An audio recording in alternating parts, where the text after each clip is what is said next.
নমস্কার সবাইকে, নতুন ভিডিওতে সবাইকে স্বাগত। রবিবার উদয়পুরে ঘুরতে গিয়েছিলাম আর আসার সময় আমি এক ব্যাগ সবজি কিনে নিয়ে এসেছি। মোটামুটি আমার 15 দিন চলে যাবে, এতগুলো সবজি আমি নিয়ে এসেছি। তো ওইগুলোই এখন একটা একটা করে বের করে রেখেছি। কালকে আর আমার ওইগুলো বের করে রাখা হয়নি ঠিক করে, আর ব্যাগের মধ্যে রয়েছে, খারাপ হয়ে যায় বলে এখন সকাল সকাল উঠেই এগুলো আগে আমি ঠিক করে নিচ্ছিলাম। আর এক একটা জায়গায় এক একটা প্যাকেট করে রাখবো, তো আরামসে আমার 15 দিন চলে যাবে একদম নিশ্চিন্তে। আলাদা করে আর আমাকে সবজি কিনতে হবে না। এইখানে না সবজির অনেক দাম, তাই উদয়পুর থেকে একটু সস্তায় পেয়েছিলাম, তাই নিয়ে এসেছি। যখনই উদয়পুরে ঘুরতে যাওয়া হয় তখনই কিছু না কিছু সবজি নিয়ে আসি। এখানের তুলনায় ওখানে তো অনেকটা সস্তা পাওয়া যায়। আর ওখানে আমি ভুট্টা পেয়েছিলাম, যেটা আমার মানে আমি মোটামুটি ওটা 12 মাস পেলেই আমার খুব ভালো লাগে। ভুট্টাটা আমার মোটামুটি ভালো লাগে, তাই আমি দুটো ভুট্টাও নিয়ে এসেছিলাম। আর এখানে এই বিটরুটটাও নিয়ে এসেছিলাম, আর গোটা একটা কুমড়ো, কাঁচা কুমড়ো পেয়েছিলাম। এখানেও পাওয়া যায়, এখানে যেহেতু অনেকটা ওপরের দিকে পাহাড়ের, সেই জন্য এখানের চার্জটা একটু বেশি পড়ে যায়, একটা কিলো প্রতি ওখানের ডবল হয়ে যায়, সেই জন্যই নিয়ে এসেছি। আর আজকে নানা রকমের সবজি নিয়ে এসেছি, মানে আমার 15 দিনে তো হয়েই যাবে, তার থেকেও বেশি হয়ে যাবে। আর এর সঙ্গে আমি কিছু মাছও এনেছিলাম, তাই এখন নিশ্চিন্তে আরামসে খাওয়া যাবে। এমনিতেই বাঙালি মানুষ তো একটু শাক সবজি আর মাছ না হলে হয় না। অন্যান্যদের যেমন দেখি ওদের একটা তরকারি আর রুটিতেই হয়ে যায়, আর আমাদের এমন একটা অভ্যেস হয়ে গেছে যে নানা রকম সবজি না হলে যেন আর পাত থেকে ভাত উঠতে চায় না। সব সবজি বের করে নেওয়ার পর বিলটা যখন দেখলাম, তখন দেখলাম এখানে যা সবজি নিয়েছি আর যা দাম এসেছে তার ডবল হয়ে যেত যদি এখান থেকে কেনা হতো। আর এনেছিলাম মাছগুলো তো আমি কেটে রেখে দিয়েছি। এটার মধ্যে রয়েছে চিংড়ি মাছ, আর ইলিশ মাছটা রেখেছি এটার মধ্যে।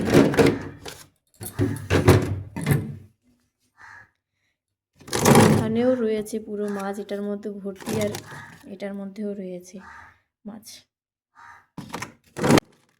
আমি না মাছ আনলেই কেটে আলাদা আলাদা করে রাখি, যতটুকু দরকার ততটুকু এক একটা প্যাকেটে রাখি, তো একটা প্যাকেট বের করলেই আমার হয়ে যায়, বাকি সবগুলোকে আর বার করতে হয় না। এরপরে এই সবজিগুলোর মধ্যে থেকে যতটুকু আমার এই বেলার রান্নার জন্য লাগবে সেইটুকু নিয়ে আর বাকিগুলো এক একটা প্যাকেট করে আমি আলাদা করে রেখে দিচ্ছি। আর এখানে আমি লঙ্কা সবগুলো ধুয়ে বোটা ছাড়িয়ে ভালো করে জল ঝরিয়ে তারপরে আমি ওইগুলো প্যাকেট করে রেখে দিই বা কৌটো করে রেখে দিই, তো যতদিন থাকে ফ্রিজে রেখে দিলে পুরো টাটকাই থাকে। তো এইভাবেই আমি ছাড়িয়ে রাখি, এটা ধুয়েই রাখি, যে পচে যাবে পচে না, এটা জল ঝরিয়ে রাখলে একদমই পচে না, এক ফোঁটাও জল থাকে না। পুরোটাই আমি ঝুড়িতে এই এখন দুপুরের দিক করে এখন এগুলোকে আমি ছাড়িয়ে রাখছি। আর এগুলো আমি সন্ধ্যের দিক করে পুরোই জল ঝরে যাবে, ছায়াতেই রাখছি, রোদে রাখবো না। তারপরে আমি এগুলো কৌটো করে রেখে দেবো ভেতরে।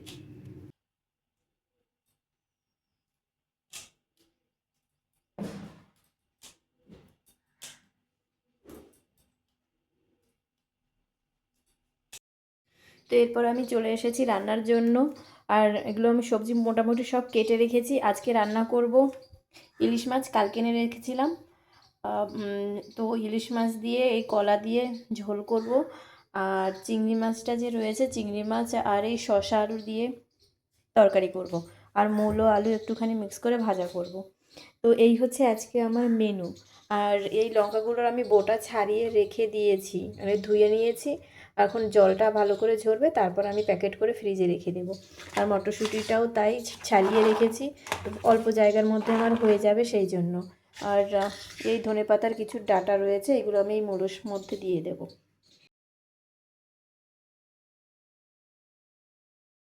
আমার মোটামুটি সব রকমের রান্নাই হয়ে গেছে, লাস্টে আমি মূলো ভাজাটা করে নিয়েছি। এটাই এখন নামিয়ে বাকি যে আমার কাজগুলো রয়েছে, মানে বাসন ধোয়া, এই কাজগুলোও আমি করে নেব। আর বড়মশাইও আজকে বললো দুপুরের দিকে করে আসবে, তাই আমার 12টার মধ্যেই মোটামুটি সব রান্নাবান্না হয়ে গেছে। আর এলে পরেই আমি সঙ্গে সঙ্গে খাবারটা দিতে পারবো, অন্য সময় একটুখানি লেট হয়ে গেলে ওয়েট করতে হয়, আবার 1টার মধ্যেই বেরিয়ে যাবে, সেই জন্য। তো ভালোই হলো আমার আজকে তাড়াতাড়ি করে রান্নাও হয়ে গেছে, 12টাও বেজে গেছে, তো এর মধ্যেই হয়ে গেছে আমার সব। তো ওই আমার রান্নাও হয়ে গেছে, মূলো ভাজা, শসা আলুর তরকারি, আর এই ইলিশ মাছ কলা দিয়ে রান্না করেছি।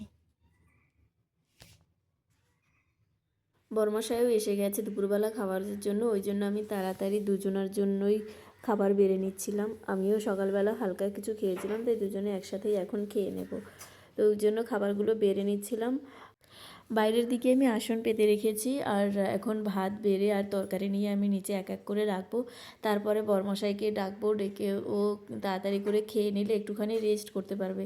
আবার একটার সময় যেহেতু বেরোবে, তাই তাড়াতাড়ি করে খেয়ে নিলে একটুখানি রেস্ট করতে পারবে।